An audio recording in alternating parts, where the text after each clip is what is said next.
রাতের বেলায় গণনা কেন্দ্রের ছাদে কারা? স্ট্রং রুমে নিরাপত্তার গাফিলতি।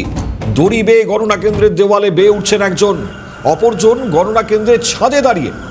বর্ধমান উত্তরের বিজেপি প্রার্থীর দেওয়া ভিডিও, তাতে দেখা যাচ্ছে এমনটা।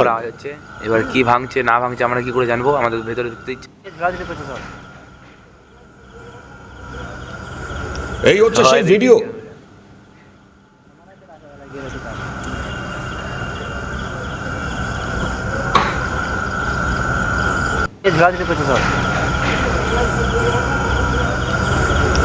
হয় দেখছে ক্যামেরা।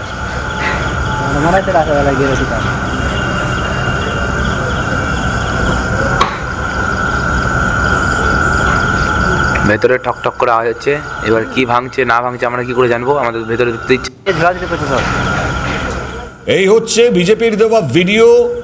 একজন উঠে যাচ্ছেন এত বড় ছাদে, নিরাপত্তা নিয়ে ইতিমধ্যে সরব হয়েছে বিজেপি। অন্যদিকে সিসিটিভি ক্যামেরার ডিসপ্লেতে ওঠার সময়ও মিলছে না। এই অভিযোগ তুলে স্ট্রং রুমের নিরাপত্তা নিয়ে প্রশ্ন তুলেছে তৃণমূল।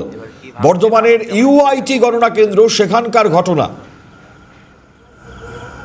অর্থাৎ এই গণনা কেন্দ্রের এই গোটা পরিস্থিতি নিয়ে একদিকে বিজেপিও সরব, তৃণমূলও সরব। বিজেপি কি বলছে, পাশাপাশি তৃণমূলেরই বা কি বক্তব্য, শুনুন। অভিযোগ, জবে থেকে ইভিএম এখানে এসেছে প্রতিদিনের নয়, প্রতিদিন একটা করে অজুহাত করছে এনাদের কি মতলব বর্ধমানের প্রশাসন আমি বুঝতে পারছি না। কালকে আমরা দেখলাম আমাদের সিসি ক্যামেরাগুলো যে পহরাতে ছিল, সিসি ক্যামেরাগুলো সব বন্ধ হয়ে গেছিলো প্রায় 15-20 মিনিট।